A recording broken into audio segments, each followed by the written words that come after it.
Welcome to another powerful episode of Unstoppable Overcomers. I'm your host, Dorothy Odell, for this evening. I am also the founder and owner of Unstoppable Overcomers Productions, where we are a full service media agency just for you. Go check us out at www.unstoppableovercomers.com and take a look, see how we can serve you. With that, I have the distinct pleasure of bringing our guest on tonight, Mary Ann Hughes. Welcome to the show, Mary Ann. How are you? I'm doing great, Dorothy. Thanks for having me on your show. So excited to be here. Absolutely. We're excited to get to know you a little bit here. So tell us a little bit about your overcoming story. Sure. So I'm a mom of 2 kids on the autism spectrum. And after 21 years of marriage, found myself facing divorce, which was not expected and definitely didn't know how to proceed. But I made it my mission during the process to make sure I did whatever I had to do to make sure my kids would have a good outcome and a good life after divorce. So supporting them through divorce and myself, as well as making sure that afterwards we had what we needed to make sure that they could do whatever they needed to the best of their abilities and that I didn't have to kind of stress out after that. Right. Right.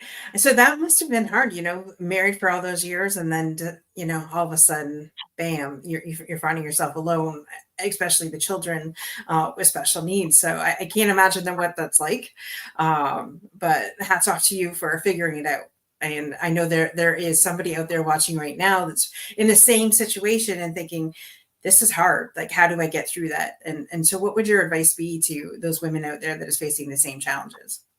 Well, like I said, it is hard. It is overwhelming. And that's kind of what kind of overtakes you at first and sometimes paralyzes a lot of people. They don't know what to do, who to turn to, how to help their kids, how to help themselves get through the process. And so I spent lots of time, money, and effort trying to figure that out. And it took me a great deal of energy to do that. But I did come up with a good result. And so as a result of that, I was like, it's kind of silly that people should have to go through this much effort. And special needs divorce is so common. It's even higher rate of divorce than neurotypical kids being in the family. So I decided, okay, I'm going to take all my knowledge that I've gained and gain additional knowledge as a professional and be able to help people. So that's why I started my company, Special Family Transitions, and worked on my journey to get several certifications, including my most recent one being a certified special needs divorce coach. So what that means is that now I help people, parents who are facing divorce, who have kids with different challenges, and I help them trying to figure out what to do, believe in themselves, connect them with professionals, and help them plan for their divorce and get them past the emotional divorce to the business of divorce, but also help them plan and look to the future. Right. I love that. And obviously, there's a need out there for that. I mean, I think we've had one other guest that her son was on the spectrum, and they did some amazing things. He became like a puppeteer and things like that. He's a little bit older now, so able to do that, and transitioning from her being full-time caregiver to just being there as a source of support so that he could still live his best life. So that's important. For sure, because as divorced, we're trying to think of our situation, how to divide up the assets and the typical things, but we're also thinking about our children, and as we do with any divorce, but even more so when you have a child who may not be independent at 18 or may not have the skills and may need ongoing support for the rest of their lives. How do you plan for that? How do you consider that in divorce? And those are the questions that kept me up at night, and those that I tried to figure out and now help people with. So there's a lot of research to be done. There's a lot of professionals that you can connect with, and they're hard to find. And I spent a lot of time trying to find those people. And now I have resources, and I'm able to provide information to help people make better decisions and to think of next steps that they need to consider as part of their divorce, so that once the divorce is over, they don't regret the things they may have done or maybe didn't know to think about, and don't have to go back hopefully later to modify. Right. Because that's not fun to go back through a legal process once you've been through it. Right. I always find in any situation that's hard, we tend to I call it a tribe, whether that be a group of women or men or whatever that is there as a constant support for you. Did you have anything like that in your life when you were going through that transition? It was hard because at first, I mean, definitely I had a community of parents that were that I knew from my kids growing up and being in the schools and so on, similar challenges, but none of them Mhm. had really been divorced. And so I didn't have that resource. But what I did do is I remember the first weekend that I was separated, I went to a resource fair. And there I found a lot of people who had been through it, professionals who could help guide me. And they all, were very understanding, very empathetic and sympathetic to what I was going through. But at the time, you feel like you're alone, but you're not. A lot of people go through this. And so it's a matter, like you said, of finding a tribe, developing that. And now, there's definitely lots of Facebook groups and lots of people I can connect with as well as in person.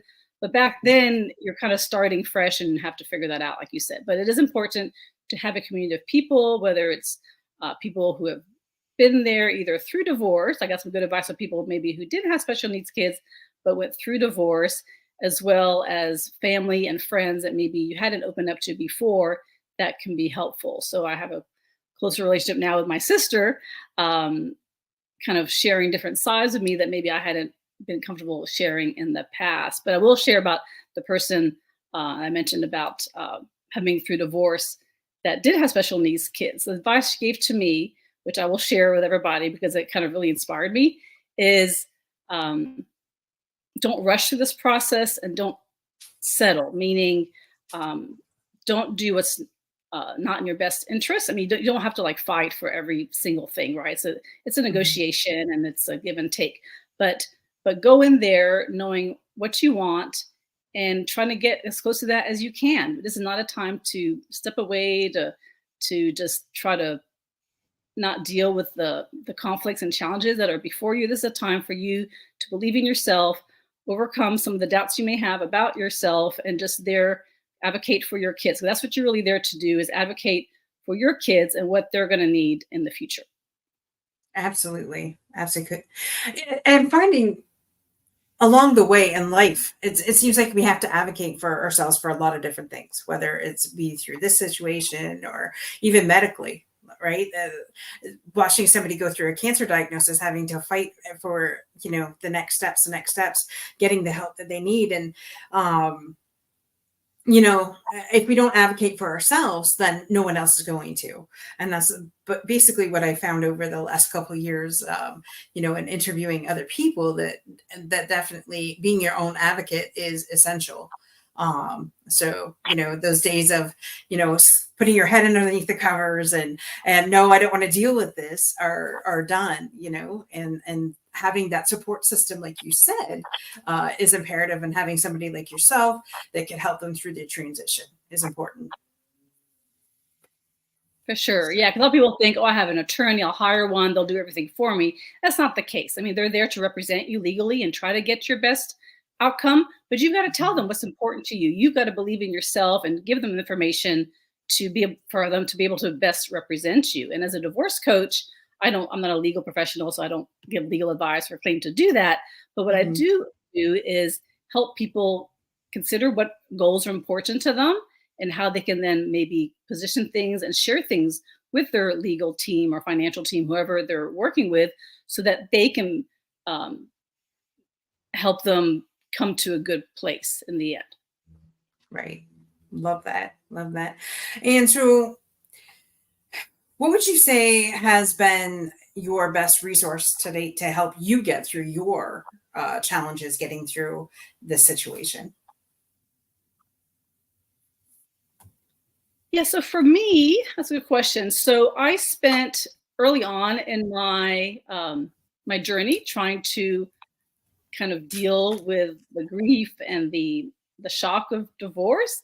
I listened to a lot of things on YouTube, online, that I could find to understand kind of what was happening to me, and ways that Mhm. I could then use in school tools and techniques and ways of thinking that would help empower me and help educate me as to what next steps might be and how to best represent what was important to me and to my kids. So I feel like shows like yours and different ones that have maybe different specialties, I think there's so Mhm. much knowledge that experts are sharing, and definitely seek those out because I mean, granted, I do a lot of one-on-one coaching, but I also share information online on my platforms about things Right. I've been through and things that I recommend as advice. And so I think there's so much value to be gained of that, to learn and then to then take that in your own situation. Right. Love, love, love that. You know, like I said, I can't imagine going through that situation. Number one, in my opinion, it would probably be, I'm not going to use the word difficult, but challenging at times to have a child with special needs, right? And so, what has that journey been like? Like, as a mom with special needs, what would some of the things that you would say to a mom out there that's watching that is, you know, maybe the child was just diagnosed or with autism? What would be some of the things that or some of the things that you went through to get yourself like, okay, everything's going to be okay?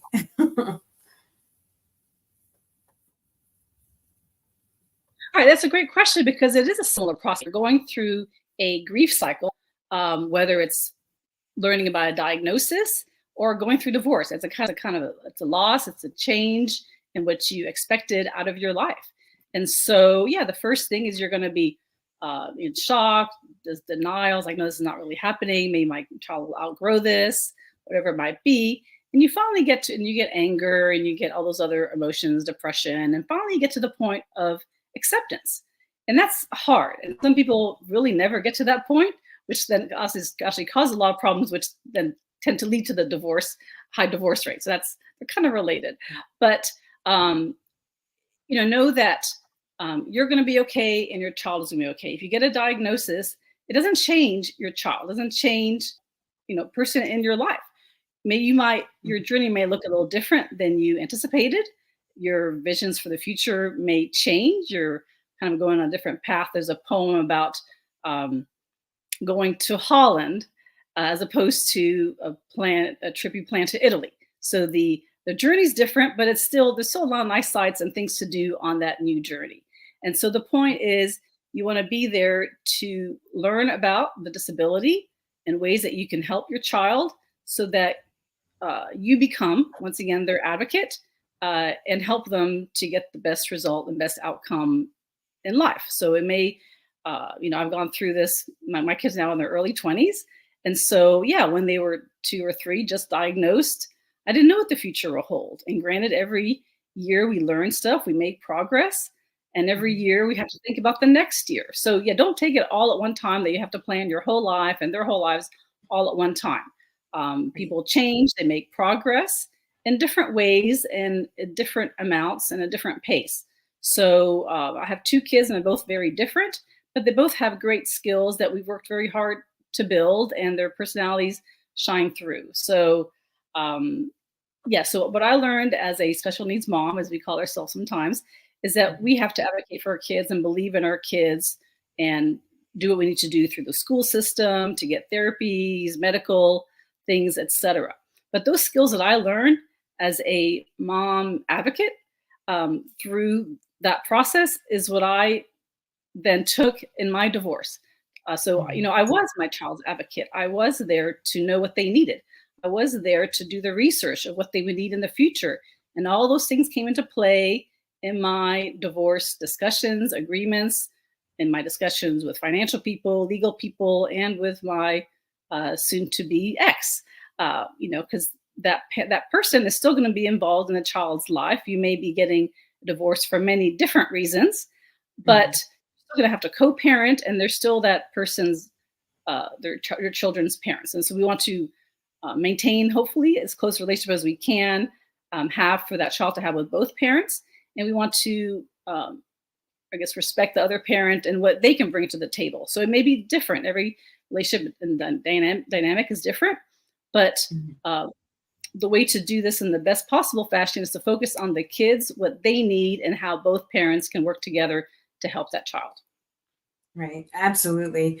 Um, yeah. And being on the same page, Well, in any marriage, two parents should be on the same page, but that doesn't mean that we always are, right? That means that, just going through the next step and what that looks like, and then navigating it because you thought you were going to be together. Now that you're divorced, that whole, I'm not going to say a whole other can of worms instead of, I won't use the word problems because problems, it's all how we see things. We can take a look at it and say, okay, this is a challenge, or we can say, okay, well, what are the steps are we going to do to overcome that, right? We call it Um, opportunity.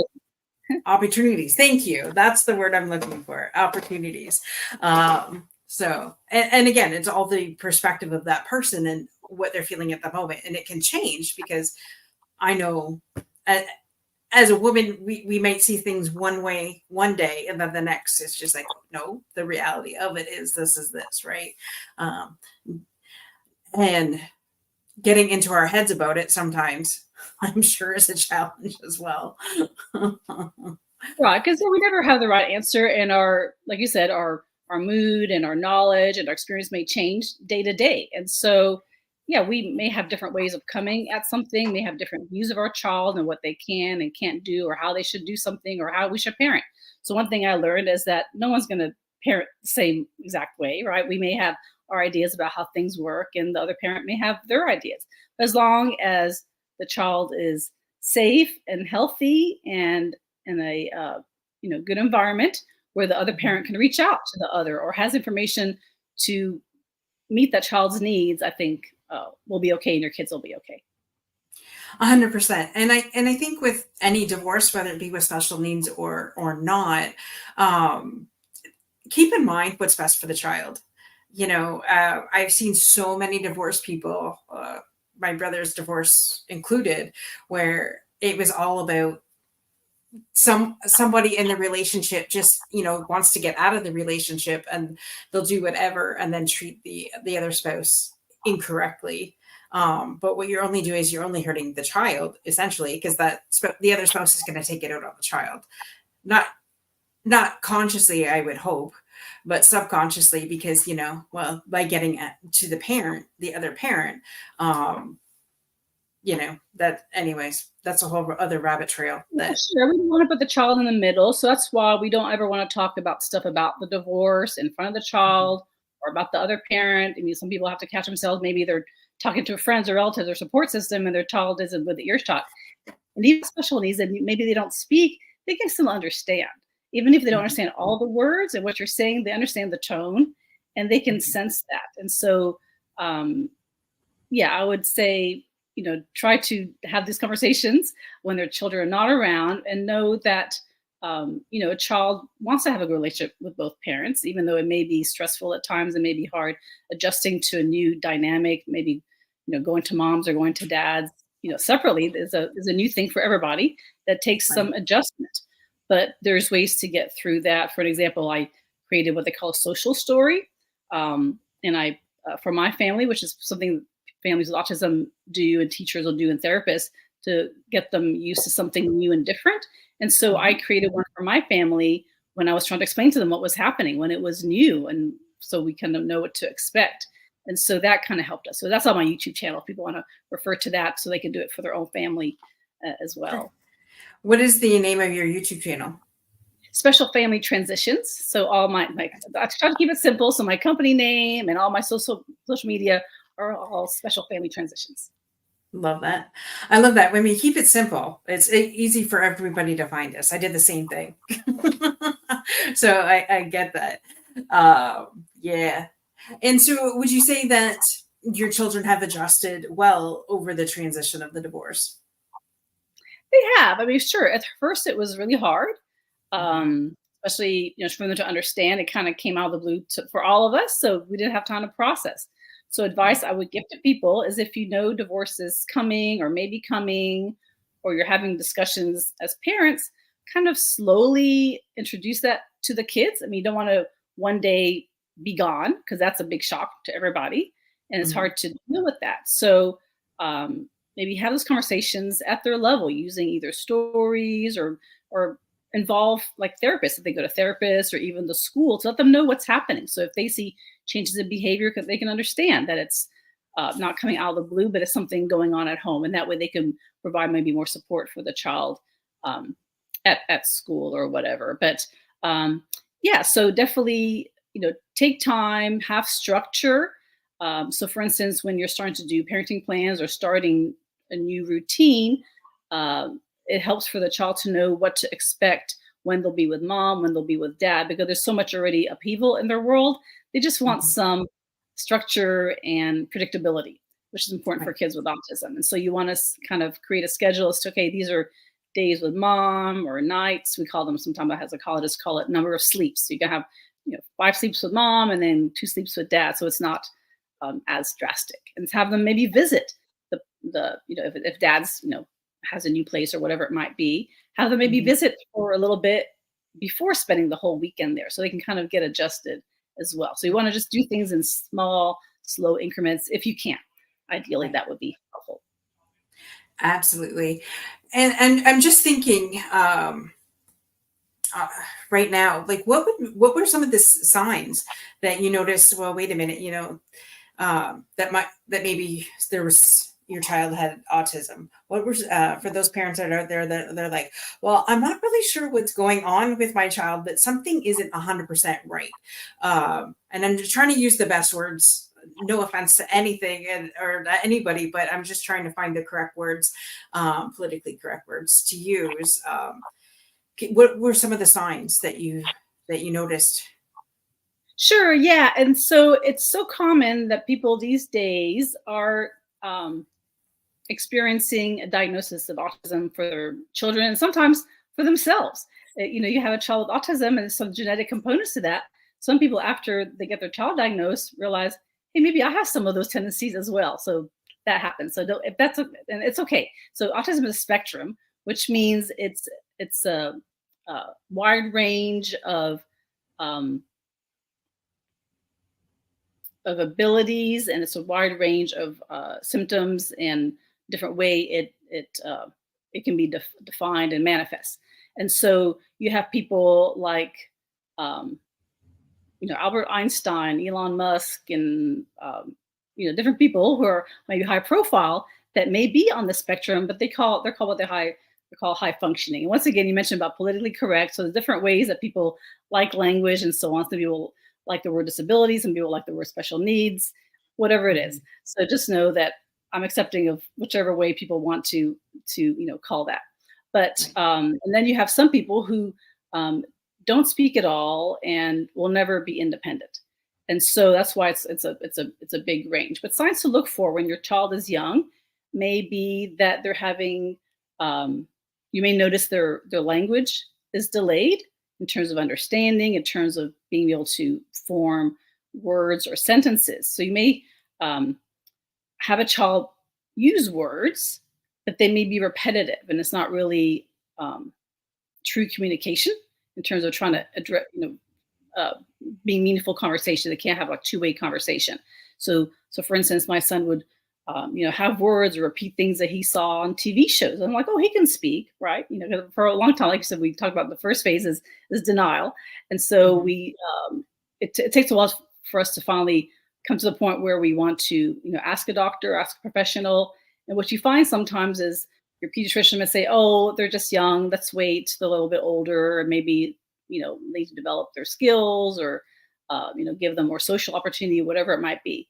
And so, but if you as a mom in your gut feel something's not right, then you can still have another opinion. You can go to a pediatric um, specialist. It could be a neuropsychologist, it could be a psychologist, it could be a developmental pediatrician that can do tests as early as even 18 months. So you don't have to wait till they're in elementary school. But other signs, you asked about signs. So there's speech, there's behavior, there's language, there's maybe eye contact. You may notice they're not making eye contact, they're not pointing. I'm pointing now, whichever the Mhm. camera is going. But you may find that some kids on the spectrum may not point, like at the zoo, typical things. Say, oh, look at that animal, and you may find that they're not doing that, or they may seem not as connected with you. And it's hard, especially when they're your first child. You don't really know what to expect and what to compare it to. That was the case with me. Right. But even then, with my second child, he was much different than my first. But he did have some repetitive um, um, habits and behaviors that somebody else kind of spotted before I even did, to realize that maybe he needs to be tested as well. And Mhm. so, yeah, there's a whole um, broad range of people reach out to me. I'm happy to share resources, but there's so many out there as we talked about. But also through the school district, once your child is 3, then at school they can do assessments and do special. Um, they call them IEPs, individual educational plans, where they'll do full testing and then they'll give them special either accommodations or goals. Um, and then it could be either special classrooms or even in a typical environment may offer more supports or people to come in and help. So the point is there's lots of signs to look for, and every child is different in terms of Mhm. how they portray their symptoms and how the progress they might make. But know that there's supports available, whatever age they may be. And so I mentioned about 3 years old going to school. Even before that, they have the early childhood intervention. So from 0 to 3, there's definitely in every state, and I'm not sure how it is in other countries, but there's supports that also can help identify autism and create provide supports even before they go to school. Right. I love that. And now there was something that you said that was very important. Um, you kind of feel that your child has some kind of like is there's something going on. You're really not sure. Maybe you've had somebody say, point something out to you, and some people can take that as like really criticism because we want to think our child is perfect. Not that they aren't, no matter what special needs that they have, but we always want to make sure. We always feel that as a parent, that our child's perfect, there's nothing wrong. And you said you go in the denial stage, and but now things are being pointed out, you don't want to believe it, you're in denial. And some people live in denial forever and refuse to get the child the help that they need. I know of a couple people that the writing is there, everybody has told them, this needs, your child needs help, and it's only help. It's not like it's the end of the world, and it's the betterment for your child. If your child had these extra, like an extra computer or something, or extra learning tools, it's only to enhance them. It's not to do anything, not to hurt them, right? And yet they're still in denial and refuse to do anything about that. What would you say to that parent? Because I mean, I find myself in that situation now with somebody that I know, and I'm just like, can you just get them the help they need? Why? Because I mean, I guess the whole reason behind that is the earlier you can identify it and the earlier they can get help, the better outcome they may have, right? The earlier the Mhm. intervention, the more intense, then hopefully we can overcome and learn skills to be able to be more successful in elementary school and beyond, in adulthood as well. And Mhm. so, um, yeah, a lot of people, it kind of goes back to that denial because they don't want to accept that in their eyes and in the vision they had for their lives and for their children, they're anything less than perfect. And I'm not saying any kind of disability or autism is anything less than it is, right? I mean, Mhm. they're still beautiful. Everyone's beautiful in their own way. Everyone has their skills, and everyone is unique in their own way. So I'm not Mhm. saying having a diagnosis makes anybody any less. But Exactly. if people do think of it as your brain, somebody when I went to a special needs school for the first time because I had my older child, it took me a while to come to the realization that we needed a diagnosis, and I even had a doctor tell me no, he's fine and all that. So it took me several times to when I felt it wasn't right to finally go to professionals um, to get that diagnosis, and I finally did. But um, but in the meantime, because he was in programs like Mother's Day Out and little things where it was hard for him, and I didn't even know, like for instance, in that example, I didn't know till the very last day that he was having such a hard time in that environment, that he was so different from other kids because they didn't feel like they could share that with me for whatever reason. But if they had, I could have then taken my next step, which was go to a special kind of setting for kids with autism, where day one he was different. He was felt accepted and was actually able to learn skills and make progress because they knew how to work with him. And the person at that school explained to me autism is basically it's a different brain wiring, it's a different way of thinking. And so we Mhm. want to adapt to that. We want to help that child learn in the way that they best learn, right? So they may not be able to sit in the large group or be in a loud environment and absorb the information like other kids do. Maybe they need it taught in a smaller setting or certain ways with more structure, more reinforcement, whatever it might be. And so there's nothing wrong with that. But it is hard for people, like you said, to make that step to come to that realization that their child needs extra supports and that it's Mhm. going to take a little bit more extra effort.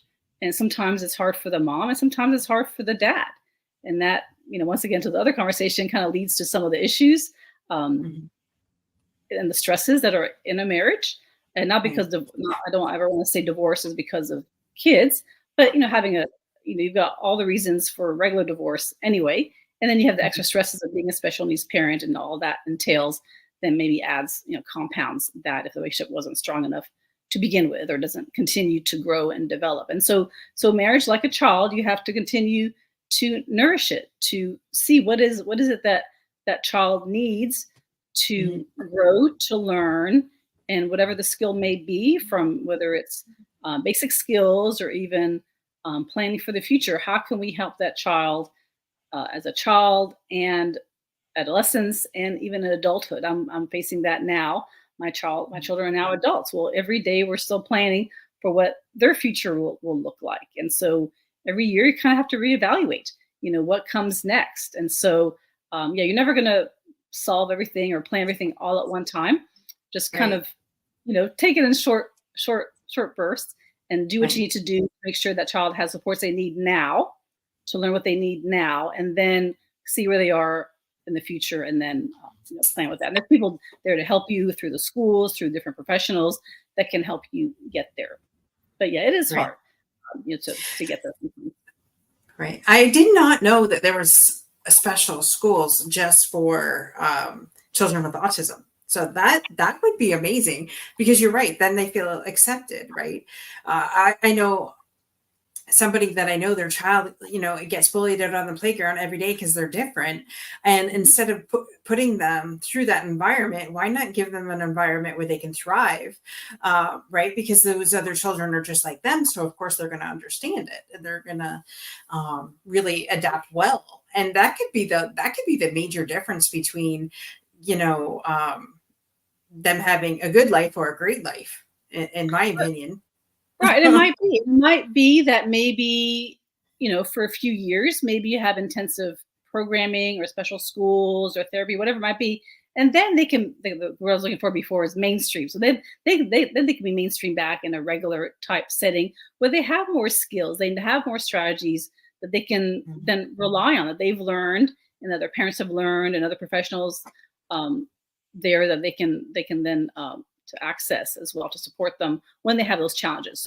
So yeah, for instance, one of my kids, the one who's higher functioning, if you want to call it that, he started off in special schools, and then eventually he ended up going to I hate to say regular schools, right? But public school Public school, and yeah. more mainstream environments. And now he's in a college program, right? So you never know that early Awesome. intervention. Yeah, he's doing great. And it's a special program for children with learning differences. But he Right. got his associate's degree and now he's working on his bachelor's. And so he's always going to need different kind of supports. And I'm happy to do that. But the point is, people do make progress, and you want to provide that help early on as much as you can. Don't be, it may be hard for you as a parent, but don't think about yourself. Think about your child. I guess that's the way I would position it, is what can we do to help them? It may be hard for you, for sure, emotionally, psychologically, whatever, to come to terms and deal with those emotions and the diagnosis.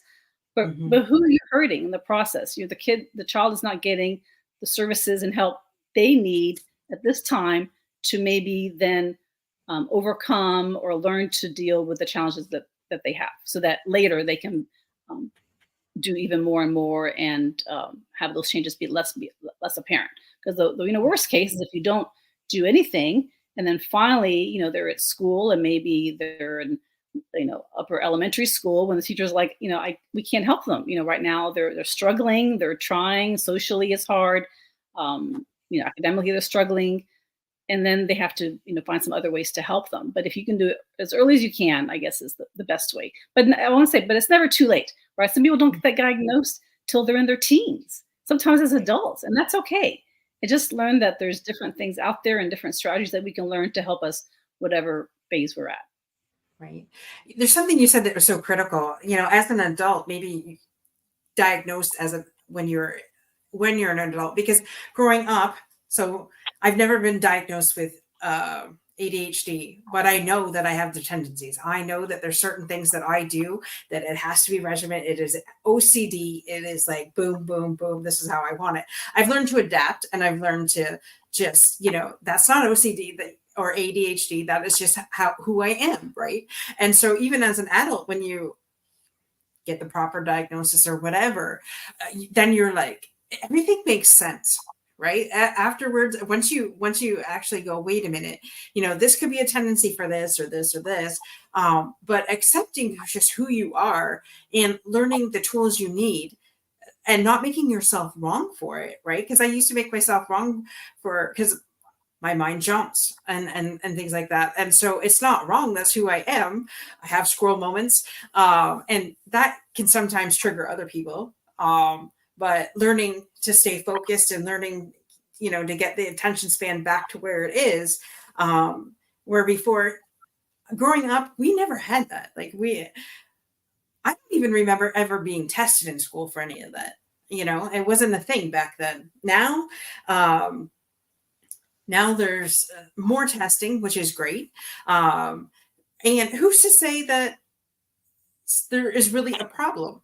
A lot of people like to put labels on things, and I don't really like labels because we can speak our own minds and our own things like that. But then, as an adult getting these diagnoses, it could probably take that person out. But in the same sense, I would hope that they would say, wait a minute, that explains a lot. And so by using these tools, I can further advance myself. Right, exactly. And those diagnoses sometimes become empowering. Like, oh, you can finally, find a reason for why maybe people have a different way of thinking or acting.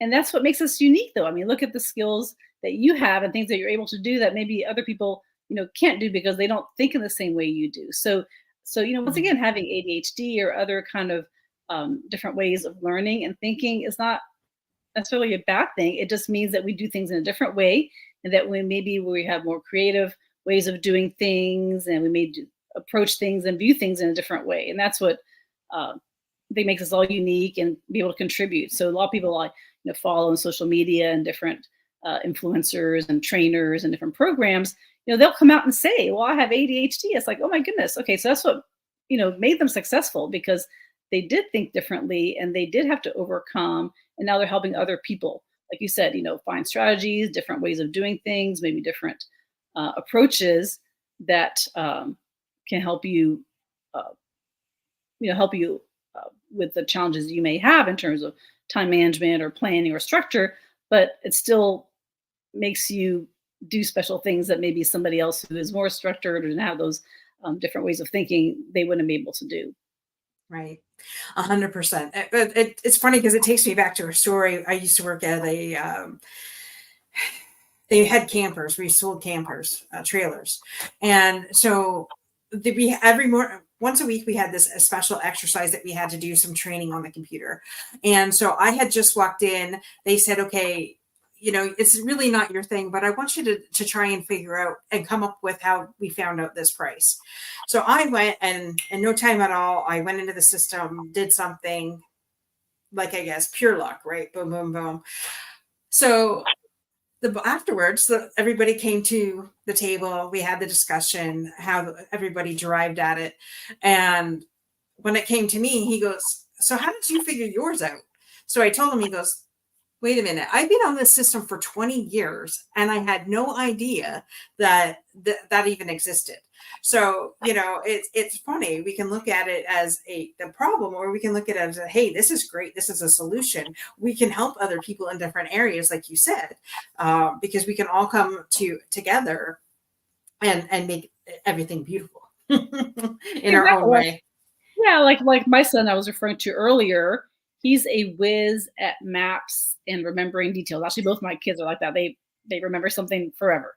And Yeah. so, yeah, he's my little personal GPS when we need to go somewhere. He'll tell me exactly where we need to go and how to get there. So, yeah, people, see things differently and see the world differently. And sometimes, if we're looking at, past high school and for future employment, if you've got a child with learning differences, then there are certain areas or jobs where their skills are going to be very valuable. And so Mhm. it's a key to figure out, what are they interested in and where can we then help them promote and learn those kind of skills and expose them to those type of either employers or opportunities so they can, plan for their future as well. Right. And there's just one thing I want to bring up on the divorce thing, because in my mind, I was, I get marriage is hard enough without having a special needs child, and or having a child that needs more attention, I guess. And I guess in a marriage, if we don't have the communication to begin with, we're basically behind the eight ball. Anyways, as somebody whose parents would have just celebrated 50 years last weekend. Granted, there was not a lot of communication in that marriage. It was just like, I don't know how you stayed together, but it was more like we weren't giving up on each other, and that was it, right? But I can't imagine. For me personally, it was, I wanted a child, but then I'm like, okay, if I became a single parent like that, I would have just been devastated, because that's not what I had saw for myself. So, in my opinion, if we work together and stay together, it might. I mean, either way, you don't want to be in a loveless marriage or and have your kids in that. But could you see things differently maybe now? And not, I don't want you to, think that, you know, I'm trying to say this diplomatically. So I What kind think of advice would you give to people now, I guess, to say, wait a minute, maybe that wasn't the option? right. So I will tell you that I do see things differently now than I did 5 years ago Right. when I was first starting this process, or even 10 years ago before divorce was ever on the horizon and I never saw it in my future. Right. Actually, even 6 years ago, right? But what I will say, whether you have a special needs child or not, right? Marriage is a commitment.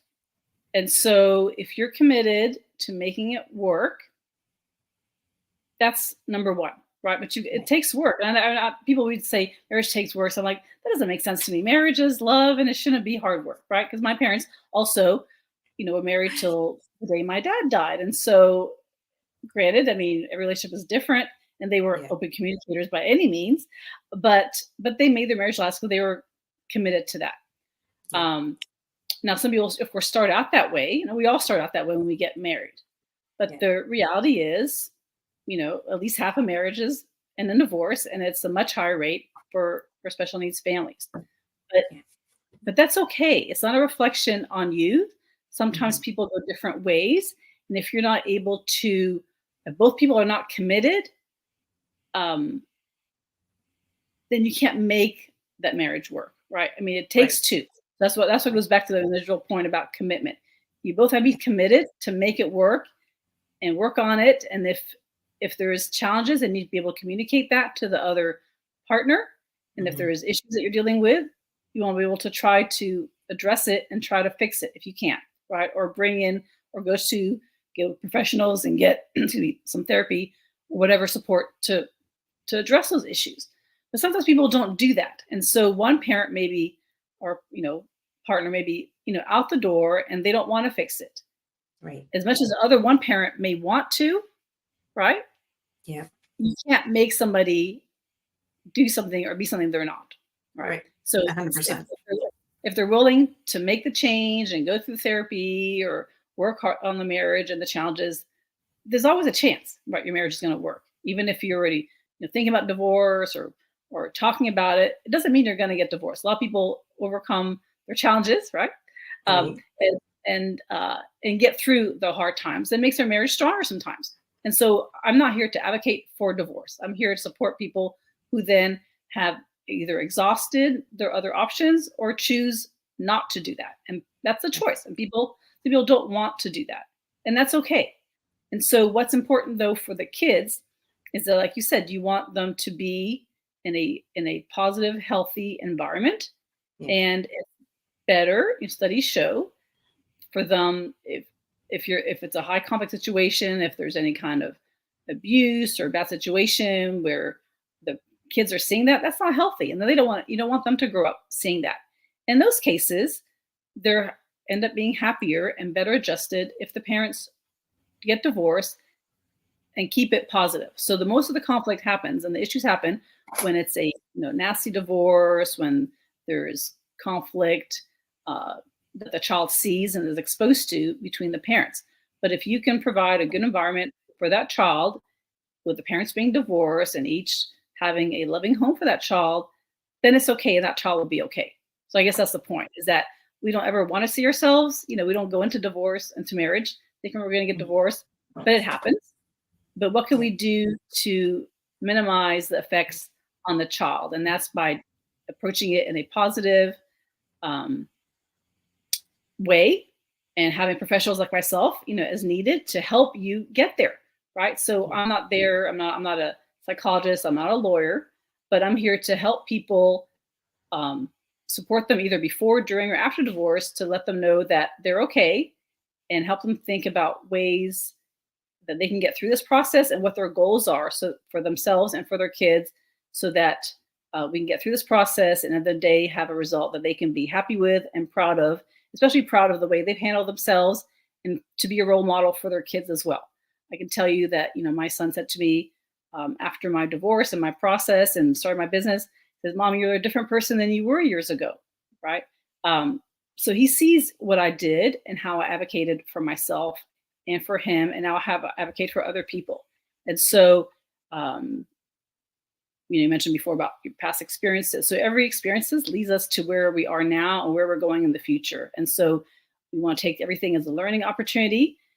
Just because your life takes a different path doesn't mean it's a bad thing. It could be a good thing for you and for those around you as well, and those that you can influence. Absolutely. I love that. And thank you so much, Mary Ann, for all of your wisdom. That was a lot of great information. Now we come to the part of the show where we're going to bring the lovely and amazing Kimberly Genovese to the show. Welcome, Kimberly. How are you? I'm fantastic. How are you, Dorothy? I'm amazing. And how about you, Marianne? How are you today? I'm doing great. I'm excited to share all this information, all these different insights, and from everything from diagnosing autism to life after divorce. So this is great. Yeah, well, and it really is an honor and a privilege to be with you tonight on the show. Being someone whose parents divorced when I was 2 and living through multiple divorces. One of the things I'm really loving, Dorothy, about our June shows, I'm noticing a common theme. Everything's a gift, and where's the silver lining? Yeah. And really living in that. And your entire show tonight, all I kept hearing is, everything's a gift. Literally, like we come into this world with amazing gifts. And are we surrounding ourselves with people that see the gifts, can point out the gifts, and putting ourselves in fertile soil to support the gifts? Whether that's being married, not being married, having kids, not having kids, getting divorced, not getting divorced. And I really, really, really love the conversation around autism and spectrums and, Einstein and, all right. Like it's all in the labeling. It's all in the wording. Right. And what a difference that makes. And Marianne, I just so appreciate having been a child, um, going through the kind of things, the experiences that you were pointing to. And thank God, truly, truly, thank God for people like you out there doing what you're doing, because everything you're speaking to, and I'm going to invite you, that everything you shared tonight applies. I don't care if you're part of a healthy family or an unhealthy family, a happy marriage or an unhappy marriage. Everything you said tonight applies to every family.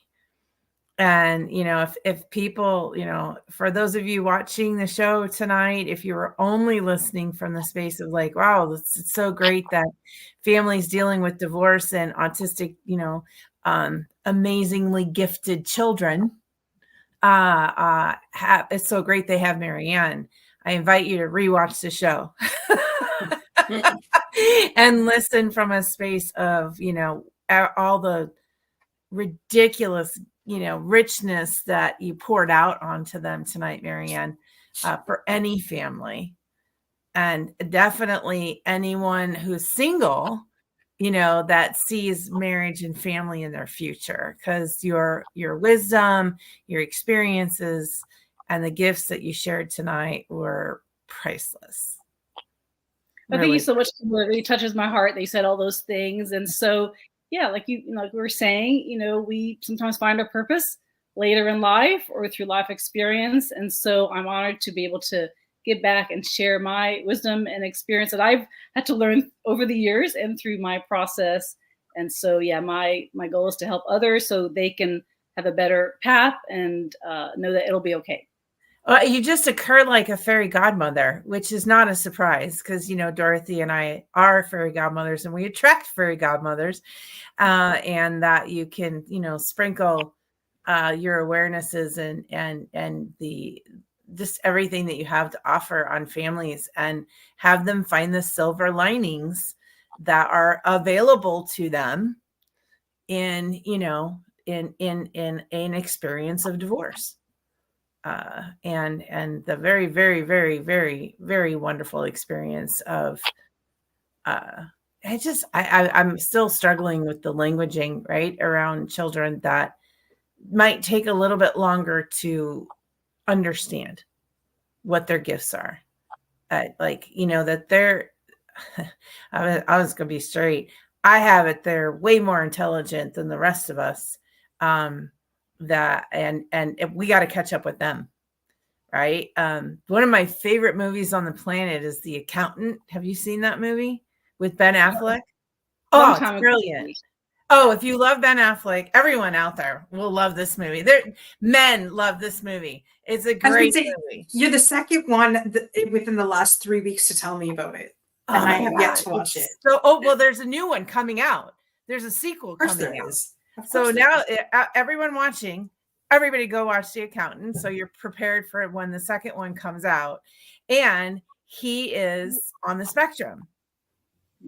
And oh, it's so good, right? Okay. So with that there, just really, again,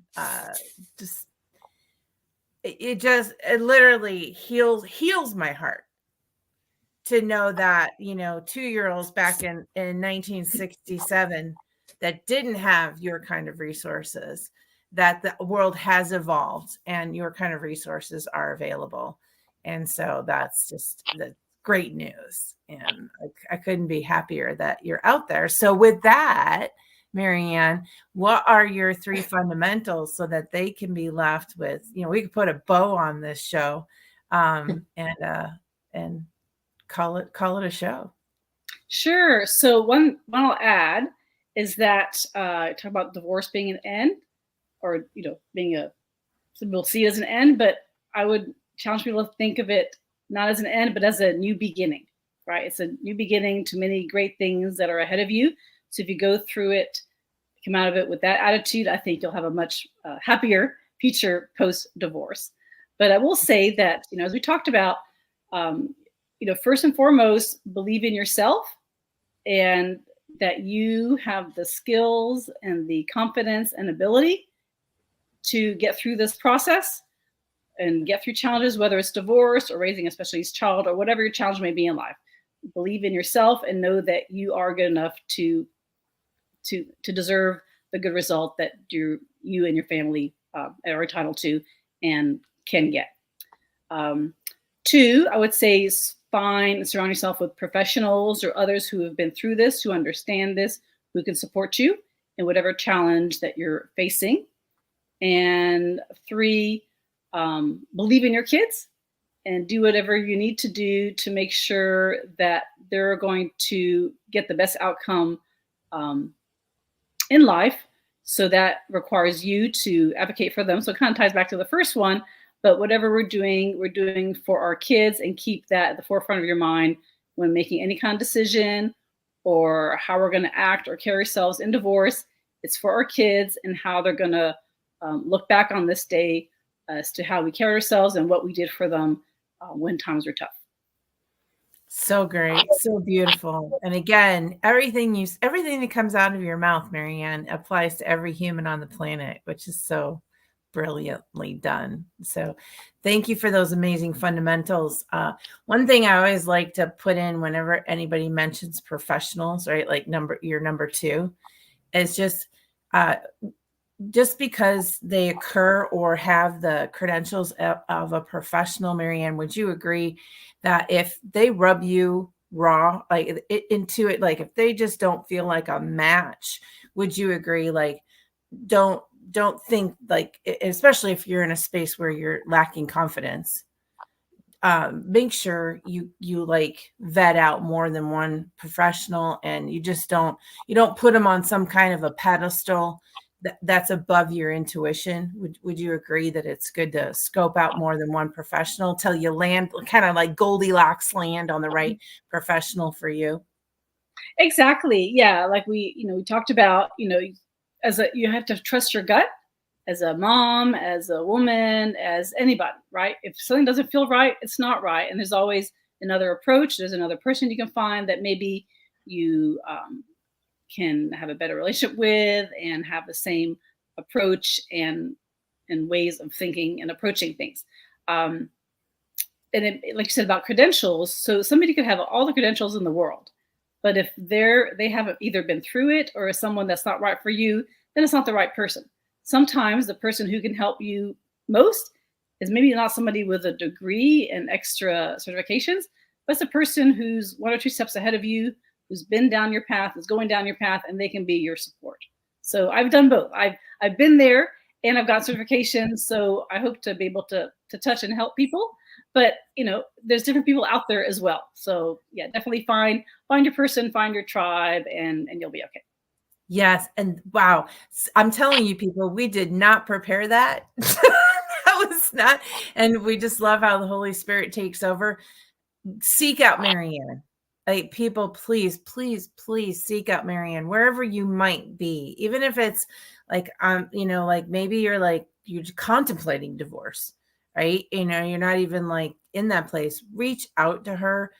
Again, from my listening and my experiences and all the divorces that I've gotten to experience, both personally and in helping others, Marianne's the real deal. So please, please, please, like, I'm so emotional right now. Do not run to Marianne. Don't walk wherever you might be in the process, as a guide, as a guiding light. And again, I am very emotional, Marianne. Thank you for being here. Thank you for what you're doing in the world. And Dorothy, back to you. Thank so you. I just want, okay, so I talked a little bit about one of the past guests that we had on here who is autistic. And I just want to give a shout out because he had a book that came out November 1st. His name is Owen Sharp, and it's The Great Flood of Bovenland. This gentleman, like I said, is so unique and so gifted. And he didn't use, and I don't like the word disability, but he didn't let his disability define who he was. So not only did he go out and create mannequins and stuff like this, he actually went out and wrote a book and got the book published. So anything is possible no matter what. And I love how Kimberly started it off that, we children with special needs are like teaching us something all the time. And it just means that, just because there's a little bit of a delay in somewhere, they're like highly intelligent. And I'm not going to say that's part of the problem, but we need to catch up to that. I mean, anybody with autistic, who has autism, or what's that other one that the guy Rain Man had?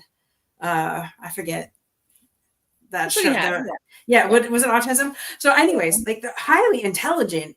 And just because they have some kind of title that the rest of us doesn't have, that doesn't mean that they're any less intelligent, they're more. So allow your children to bring out those gifts inside them, and don't just, pat their head and like, no. Allow them to reach their potential, because I'm so glad that Cindy Sharp did, or else the book would not have been written, right? And it's a great way. That's what Owen wanted to do. He wanted to make sure that, other kids could learn from him, and that there was a whole other world out there just waiting for it to be opened. So just had to put that out there. And thank you so much, Marianne, for all your wisdom. And like Kimberly said, I don't know why I wanted to call you Carrie Ann for a minute. Like Kimberly said, go check out Marianne right now. Definitely connect with her. And especially if you're in any of the processes, or just finding out that your child may have an autism diagnosis, or you're contemplating divorce or something, or separation, go reach out to Marianne today. We are so thankful for joining us today. And thank you for your time, Marianne. Thank you, Dorothy and Kimberly. Really appreciate it. Absolutely. All right, guys, don't forget, be unstoppable in all that you do. Same time, same channel. Go check out our YouTube channel, Unstoppable Overcomers, and check us out on Roku, because we are over there. Definitely watch us over there. Share with your network. We want to get the positive message out there, because, that's what we do. Bye for now.